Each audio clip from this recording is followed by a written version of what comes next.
Fala galera, tudo bem com vocês? Então bora lá para mais uma videoaula de ciências com a professora Raquel. Na aula de hoje nós falaremos sobre o sistema cardiovascular. Essa é a nossa terceira videoaula sobre esse assunto. Entre o lado direito e o lado esquerdo do coração há uma parede muscular chamada de septo.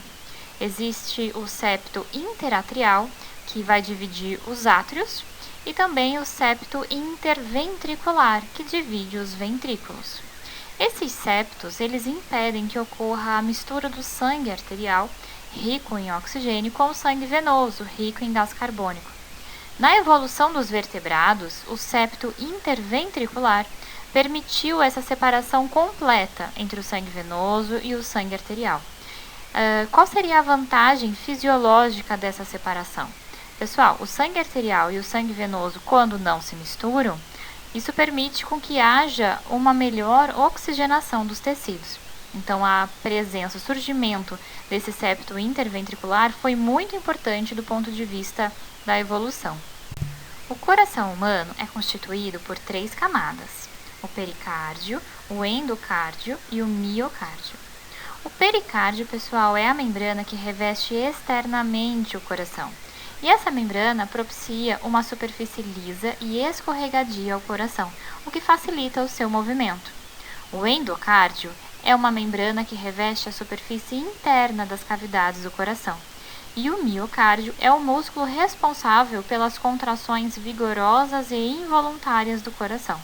Ele está situado entre o pericárdio e o endocárdio. Observem na imagem. Vocês já devem ter ouvido falar sobre o infarto do miocárdio.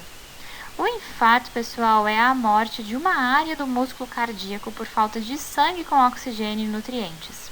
Essa falta de oxigênio pode acontecer por um bloqueio nas artérias causado por gordura ou pela formação de um coágulo, a trombose. Esse coágulo ou a gordura entope a artéria e impede a passagem de sangue.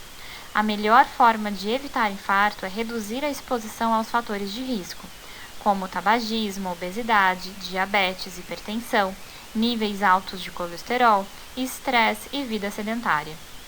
O infarto pode também estar relacionado ao histórico familiar de doenças cardíacas. Outra alteração no coração é o sopro cardíaco, que nada mais é do que o ruído produzido pela passagem do fluxo sanguíneo dentro do coração, provocada por problemas em uma ou mais válvulas cardíacas ou até mesmo por lesões nas paredes das cavidades do coração. Na maioria das vezes, não existem sequelas. No entanto, quando o sopro é muito forte, decorrente de lesões nas paredes das cavidades do coração, ele certamente precisará ser tratado, pois um volume considerável de sangue sem oxigênio vai se misturar com o sangue que já foi oxigenado, podendo até mesmo levar o indivíduo à morte. Esse ruído pode ser funcional, nós chamamos de sopro inocente, ou realmente o ruído patológico por algum defeito no coração, passa a ser então uma doença.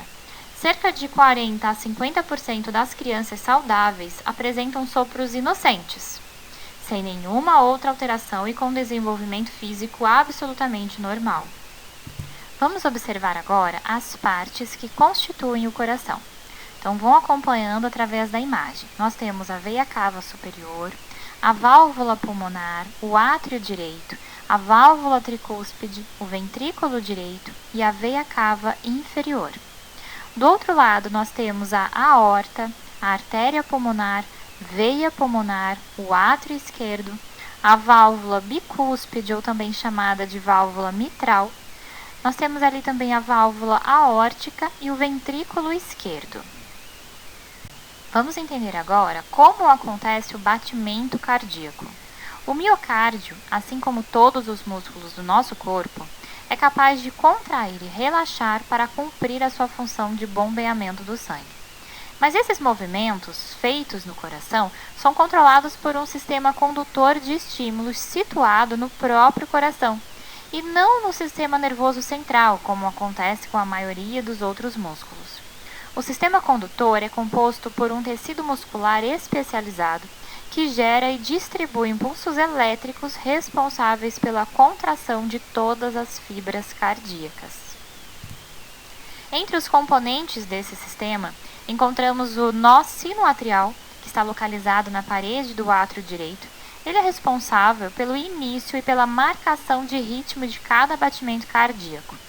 Partindo do nó sinoatrial, o impulso se propaga até o nó atrioventricular e posteriormente pelo feixe de His, que é uma estrutura de bifurcação que leva estímulos específicos para cada ventrículo. Os movimentos de contração e relaxamento nas cavidades do coração são chamados de sístole e diástole. Observem agora, pessoal, o sentido das setas que a imagem está mostrando para nós. Essas setas mostram os estímulos elétricos gerados pelo nódulo sinoatrial sendo propagado para as outras áreas do coração. A contração ventricular é conhecida como sístole e nela ocorre o esvaziamento dos ventrículos. O relaxamento ventricular é conhecido como diástole e é nessa fase que os ventrículos vão receber o sangue dos átrios. A contração ventricular força a passagem de sangue para as artérias pulmonar e aorta. Uma vez no interior desses vasos, o retorno de sangue, também chamado de refluxo, para os ventrículos, é evitado pelo fechamento das válvulas. Então vejam, os movimentos de contração e relaxamento das cavidades do coração são chamados de sístole e diástole. Observem na primeira imagem, nós temos mostrando a diástole, ou seja, que é o movimento de expansão ou também de relaxamento do coração. Na imagem 2, nós temos a sístole auricular, que é a contração das aurículas. Pessoal, uma coisa importante, sabe o átrio? O átrio e o ventrículo? O átrio também pode ser chamado de aurícula, tá bom? Então, quando a gente está falando na sístole auricular, eu estou falando também da sístole do átrio. Portanto, é a contração das aurículas ou a contração do átrio. E na imagem 3, nós temos a sístole ventricular, ou seja, a contração dos ventrículos. Recapitulando, a gente tem a diástole, que é o movimento de relaxamento, então o coração se solta, digamos assim. E a sístole, nós temos o movimento de contração. A sístole, a contração pode acontecer no átrio ou também nos ventrículos, tá bom? Observem os movimentos, então, do coração, de sístole e de diástole. Olha. Certo? Vamos ver agora, pessoal, uma irregularidade que pode aparecer nesse batimento, nesse movimento do nosso coração. É a chamada arritmia, que vem a ser, então, essa irregularidade no ritmo cardíaco, que pode ser por uma falha no batimento ou um batimento muito lento, que nós chamamos de bradicardia, ou ainda muito rápido, que nós chamamos de taquicardia. Esse termo provavelmente vocês já tinham ouvido falar. Ela ocorre quando há um distúrbio no sistema condutor de estímulos do coração. Um tipo de arritmia cardíaca grave, com risco de morte, é a chamada fibrilação, que acontece quando os átrios ou os ventrículos se contraem de forma irregular, totalmente descoordenada. A arritmia, pessoal, pode ser causada por diversos fatores, como má alimentação, sedentarismo, excesso de cafeína, nicotina, álcool, ansiedade, hipertiroidismo, entre outros. Existem alguns tipos de tratamento e a escolha depende de uma criteriosa avaliação médica e do tipo de arritmia, a sua frequência e também do grau de severidade. Os principais tratamentos são feitos com medicações, mudanças no estilo de vida ou a utilização de marca-passos. Só para vocês terem uma ideia, o ritmo das batidas de um coração normal, em repouso, descansado, é de 60 a 100 batimentos por minuto. Bom, pessoal, nós ficaremos por aqui e até o próximo vídeo. Tchau!